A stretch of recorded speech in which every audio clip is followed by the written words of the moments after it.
Super.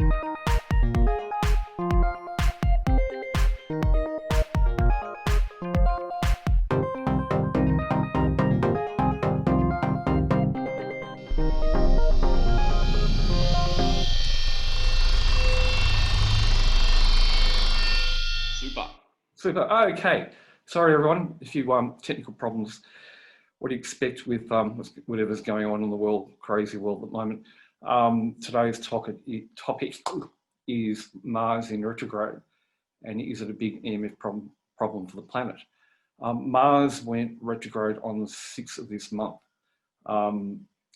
Prior to that, we had a nice big fat full moon, which, interestingly enough, when we had the full moon prior to the Mars retrograde starting, it was causing a massive geoelectric field effect where you had radiation coming out of the ground at night times only. And that was coming out of the ground up to about, I measured to about 3 or 4 meters. And if you were wondering a few weeks ago why people were acting a bit funny in your household, especially at night time, or you weren't getting any sleep, or you're waking up with a huge anxiety attack, it was the full moon doing it. We've all known for forever and a day that, you know, full moon has a big effect on people's hormones and neurotransmitters, and you know, where else do you get the what do you call it, the myth around the werewolf and the full moon, people changing in their personality. And absolutely, you know, I felt it myself, and it was really interesting because as soon as it got out of bed and started moving around, and then when the sun came up, and so we weren't under the moon effect, that geoelectric charge coming out of the ground totally disappeared. But we went from full moon to Mars in retrograde, which was really, really interesting because one, you know, for forever and a day, everyone's talking about Mercury in retrograde and the effects of Mercury in retrograde. And we've spoken about it, we've written blogs about it in the past and things like that. However, hang on, turn that off. Not much attention, in a sense, have been paid to the Mars retrogrades, which occur once every 2 years.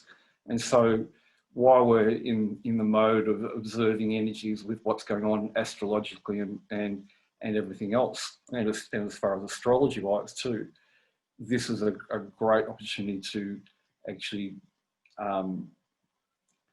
what's the word for it, to study it and observe what was actually going on with it. And what did Mars in retrograde do? Well, what's it been doing? And interestingly enough, it actually stopped this morning, which is a new moon. The Mars retrograde was creating a geoelectric effect, which was creating radiation come up out of the ground. So that's Earth radiation up to about 12 or 13 meters above the ground. That's roughly the height of your average power pole or electricity pole. And we were measuring it via an electricity pole at the front of our house. We were able to actually see how far up that pole and above that pole the charge went. For sure, we've got our geoclans and stellar dome, and thank God they're programmed to neutralize any geoelectric effect on your property. So having a harmonizer for EMF protection also becomes a harmonizer for protection against Earth radiation caused by retrogrades and full moons and things like that. Thank God for them. The thing about the full moon is that, you know, when people talk about, sorry, not full moon, Mars in retrograde, so we're all over the place at the moment, is everyone's talking about, and the emphasis still is on, you know, 5G, 5G, 5G, and it's really bad, and the scientist said, and this crazy person said, and that person who didn't know what he's talking about said this and that and everything. The 5G geoelectric effect on the Earth's crust creates a radiation charge that only comes out of the ground, so 1.5 meters at the most. And that's only in areas when we have 5G in streetlights. And I keep on talking about this and need to keep on emphasizing this because so many people contact me, you know, day in, day out saying, oh, I've got a 5G mobile phone tower down the road from me, I'm going to be affected by 5G. The mobile phone towers are dangerous up to about 80 meters around them. Beyond that, it's only a radio frequency wave. Don't let some idiot with a EMF meter try and fool you that that tower beyond 80 metres is going to be causing harm. And it's interesting too, I've come across some what I call bad intuitive work. I'm not having a go at anyone or anything, but I've seen a few people coming to me saying, oh, my so-and-so said that I'm being affected by the 5G radiation when they don't live in an area where there's 5G streetlights. So those people out there who are working with people intuitively need to be really, really careful. They're not letting the 5G fear mechanism creep into their intuitive work to give them the wrong impression.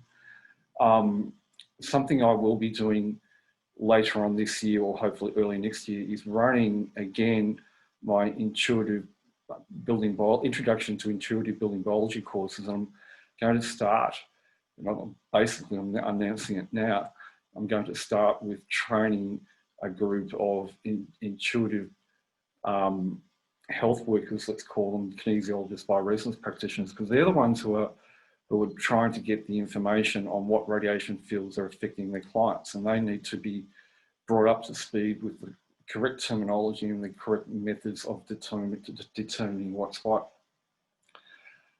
So getting back to our Mars in retrograde, like if 5G and everyone's in fear of 5G in streetlights is 1.5 meters out of the ground, and we know what that does. While what's 12 to 13 meters out of the ground as far as a geoelectric charge. But when you've got this Mars retrograde causing so much Earth radiation coming on the ground, those who are emotionally challenged and energetically challenged are going to be, or have been really knocked around by this. We don't like to use the word suicide and things like that because we know that the lockdowns has really pushed people over the edge.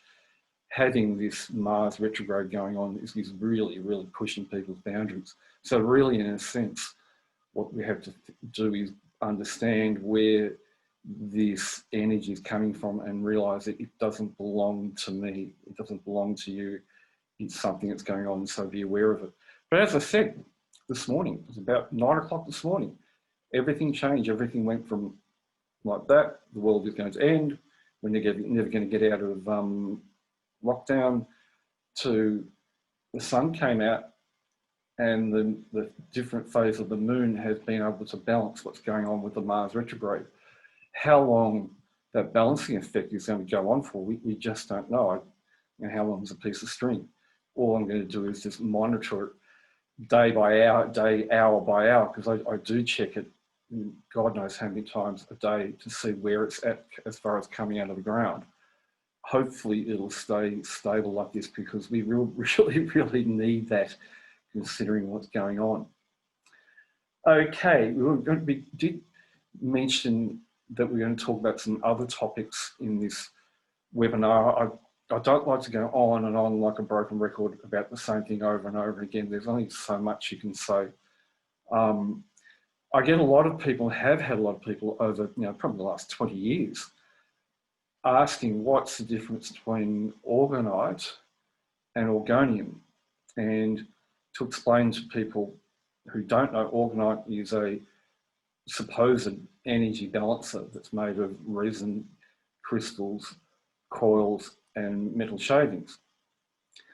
That's orgonite. Orgonite was developed by, if I'm pretty right, a guy named Carl Welz, who was a German guy. He did some weird things with his orgonite, so I won't go into that. Somehow, God knows how, another American guy who was I think he was a Green Beret or something like that, Don Croft, got his hands on the orgonite formulation. And back in 1999, I think it started even before that, went on this crazy rampage of making orgonite to supposedly give mobile phone towers and government buildings and things like that in America. And that became a bit of a trend worldwide. Don Croft was using Carl Welz's formulation, and Don was a bit of a talker, and he did seem to get a following, and the following of what I call now some pretty crazy people. Not having to go on anyone, but if you look at the history of some of the people involved, you'll see what I mean. To join him in an army to go out and get, that was the term, mobile phone towers, which he called death towers, where, again, if you had some building biology knowledge, you wouldn't have gone down that random road, which are your mobile phone towers, to supposedly neutralise the radiation from them.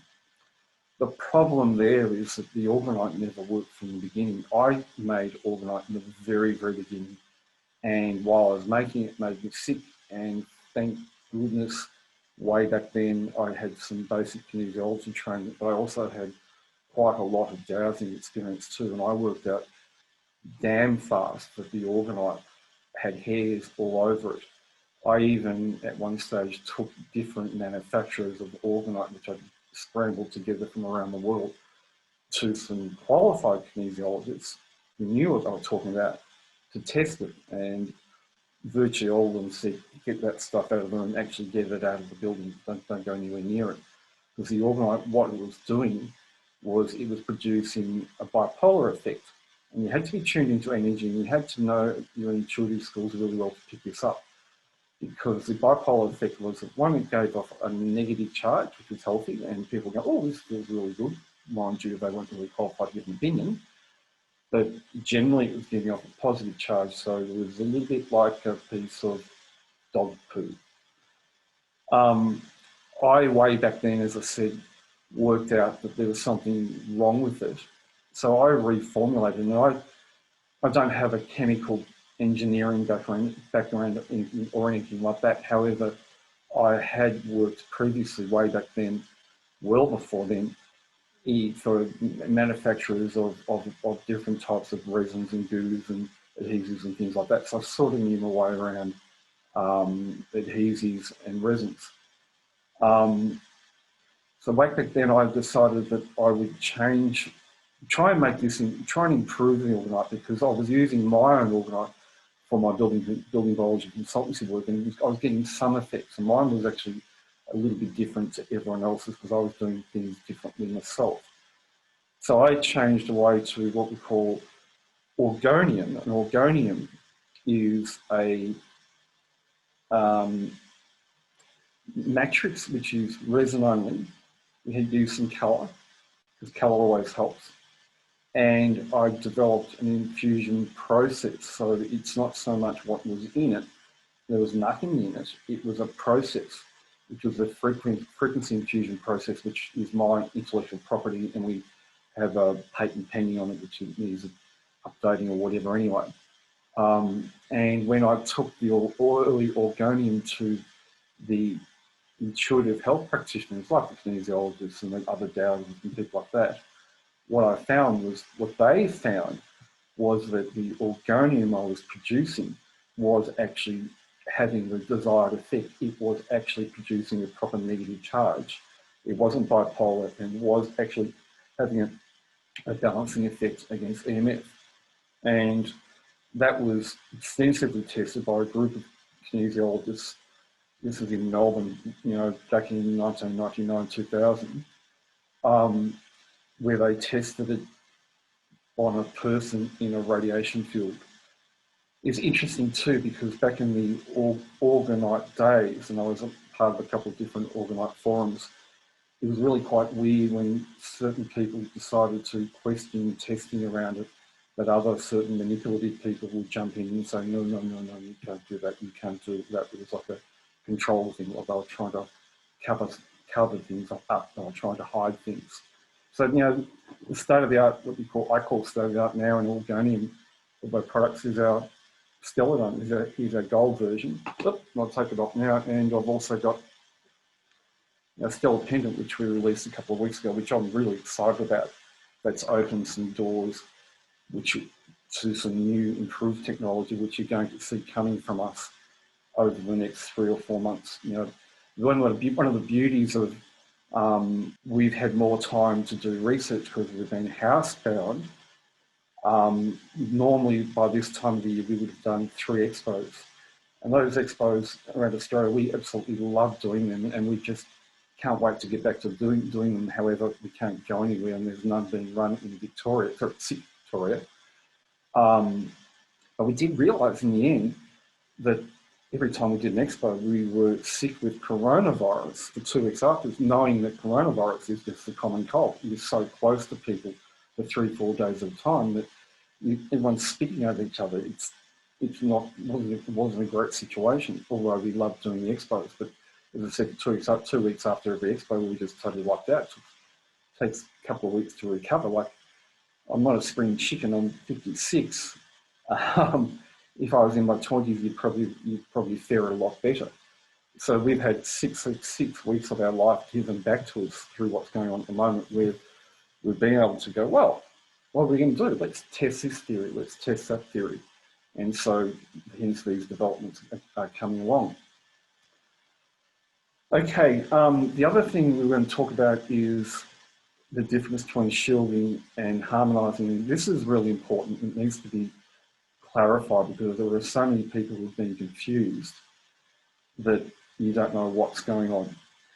What we do is a harmoniser. We harmonise a field. That is that any charge field, any radiation field that has a positive charge causes interference with our meridian system, then our organs and everything from there. A harmoniser, what it does, it creates a balancing negative charge field to neutralise the positive charge from the radiation fields so that the field is not causing electromagnetic stress on the meridians and the organs and everything else to come. So with a harmoniser, you don't test it with an EMF meter, and if you look on the website, we've got a blog which explains exactly that. You don't test with an EMF meter. A harmoniser, you know, sometimes you get some people who think they're intelligent and smart and trying to challenge us and say, I bought my geoclins and I tested it with my core net or whatever, trifold meter or whatever, and it's a load of rubbish because the trifold says there's nothing going on, because you don't test a harmoniser with an EMF meter. Most EMF meters are picking up wave, they don't pick up charge very, very well. And to give you a really good example of that, if you're living in, say, a really old house that was built in the 40s, 50s, 60s, chances are that your power points are creating charge fields which are actually imprints that extend out 1.5 meters around the power point, which is quite dangerous. And if you use a trifield meter to measure or say, which is a Gauss meter, which is to measure the milligauss rating coming off the radiation field, a Gauss meter will not show any definitive change in its reading until you get within 6 inches of the power point, even though the power point's creating a charge field that extends out to 1.5 meters. And that's really, in a sense, dangerous, because if you were determined to trying to determine how far a sleeping position should be from a particular power point, and if you're measuring it with a trifield meter and you're seeing only 6 meters as being 6 inches or so as being dangerous, and if you put that bed within at say a foot away from that power point, you're fooling yourself, because the radiation field is extending beyond that and the trifield meter is not picking it up. And other EMF meters show the same thing. Where with a harmoniser, you test that differently. You test that with a real person. And we all know, I've been saying this forever and a day, you test a harmoniser with a biotensor, a Lecker antenna, a pair of basic L rods will do that.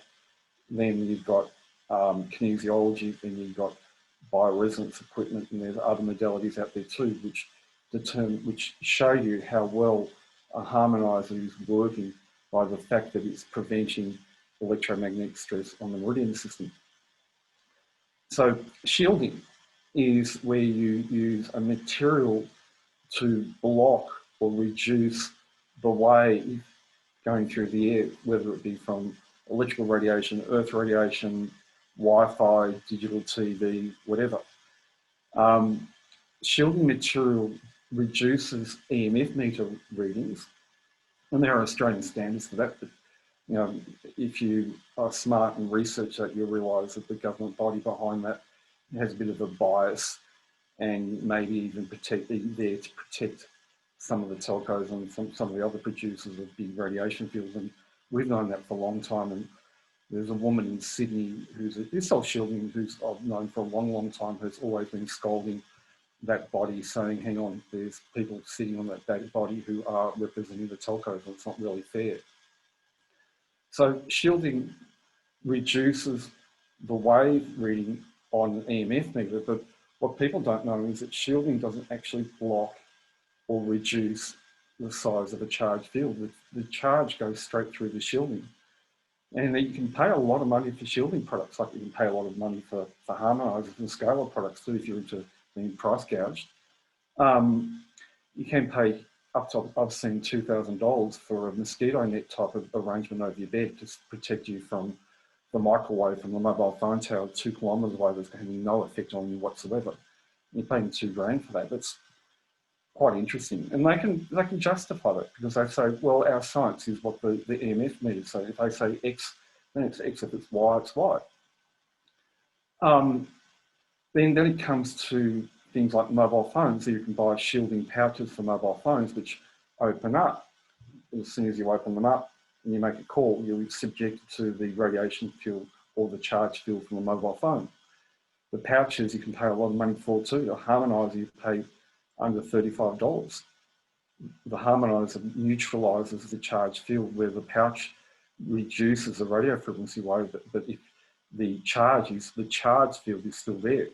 And as I've always said about mobile phones or any handheld electronic device, as soon as you touch it, as soon as you're touching it, you're under EMF stress. What I say is the best way to actually use a mobile phone is to, if you can talk to someone, have it sitting on a table in front of you and talk with either headphones or hands-free. I know what's really popular these days are the AirPods, which are wireless pods going in your ears, speakers going in your ears. If you're using a mobile phone harmonizer, that will neutralize them so you don't have to worry about things like that. Something else that people don't really know about mobile phones is if you're talking to someone on the other end of the phone, and if they're a bit of a gas bag, or if they've got a bit of a scratchy voice, and if their energy emotionally isn't all that great, and maybe even physically, when you're talking to them, if you're holding that phone, the frequency of their energy via the sound frequency coming through the phone is going to put you under some type of stress in the body. So that's why it's really, really important if you're talking on mobile phones is to actually not be holding them, put it down where you're not actually touching it. So you're not got that resonance going through the body. It doesn't have to be radiation, which is unseen but can be felt and not heard. It can be heard and still have a big effect on you.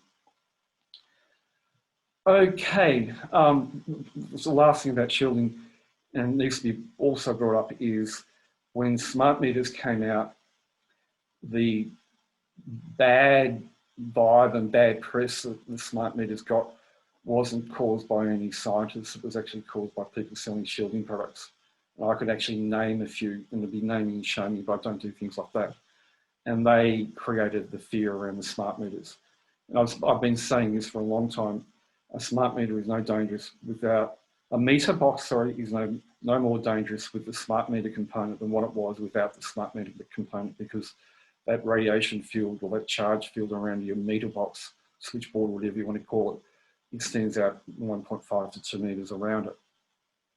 And what's been really popular has been shielding paints, which is basically a resin with metal filings in it, which is painted over the wall adjacent to the meter box, hoping that the charge which comes through the wall would be reduced. But the charge goes straight through the shielding paint, and the energetics of the shielding paint, when you think of it, if it's metal filings and a resin, so it's a set, and it's not controlled in any energetic environment, then it's a little bit like the orgonite. It's not only not stopping the charge from going through, it's actually, in a sense, promoting that positive charge to come through the wall. Okay, a lot of talking, time for a drink.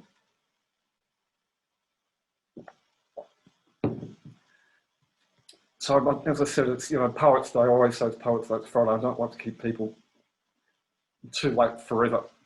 So wrap this one up a little bit earlier. Oops, there's a question. I might even answer a question too.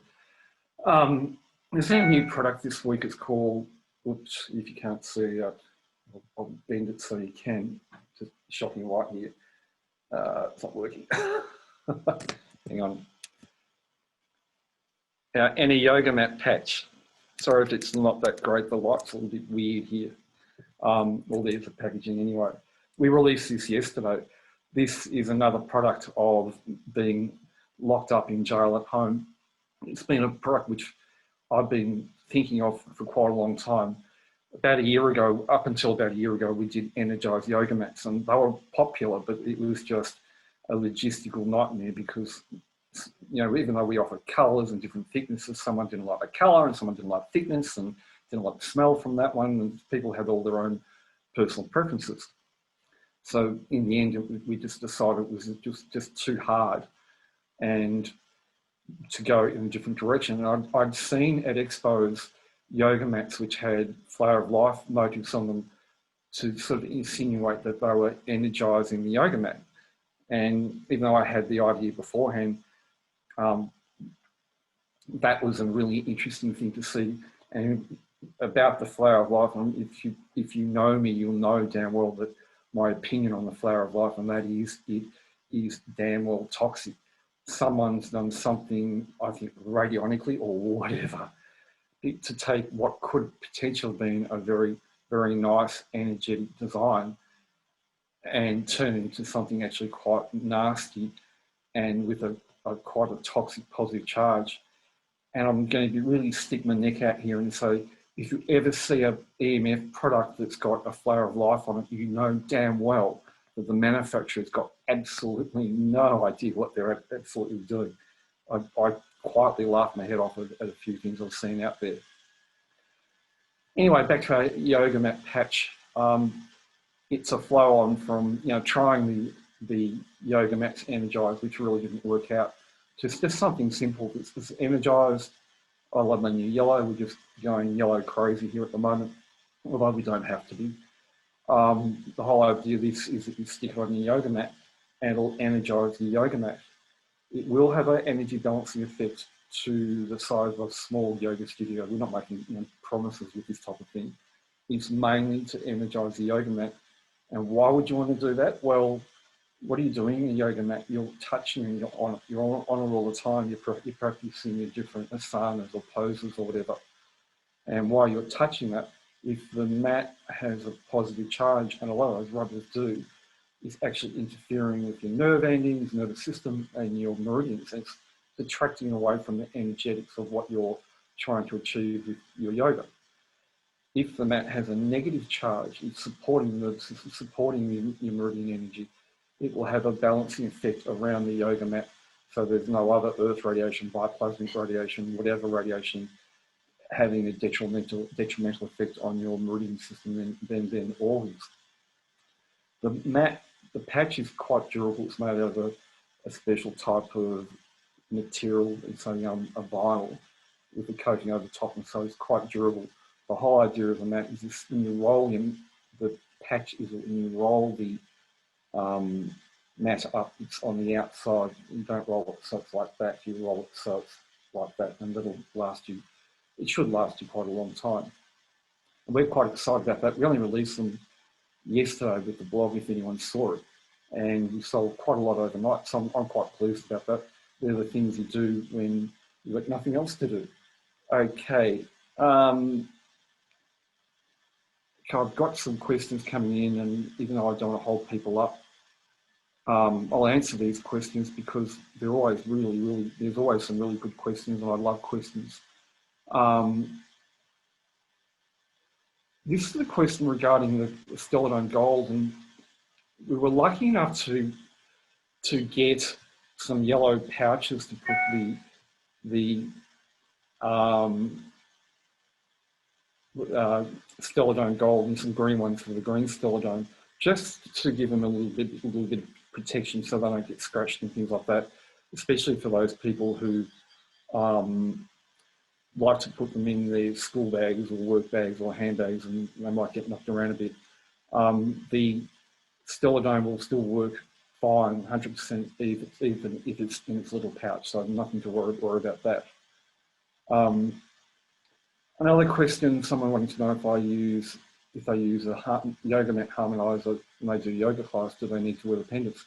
No, it will actually replace that while you're doing the yoga class. Another question asking, someone asking about something they shouldn't really ask, it's to do with IP, so I don't answer things like that. Yes, you do get the odd technology geek up there trying curly little questions. Oh, I've got another question from someone, which is, I don't know what you've talked about, doesn't matter.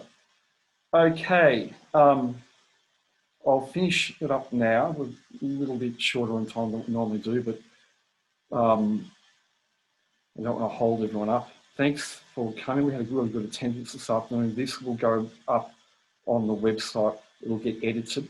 There'll be another webinar in 2 weeks' time where we'll answer some other popular questions. And in 2 weeks' time, we're further down the rabbit hole, down the track of this Mars retrograde. As I said today, you know, everything came great, where everything was absolutely pear-shaped.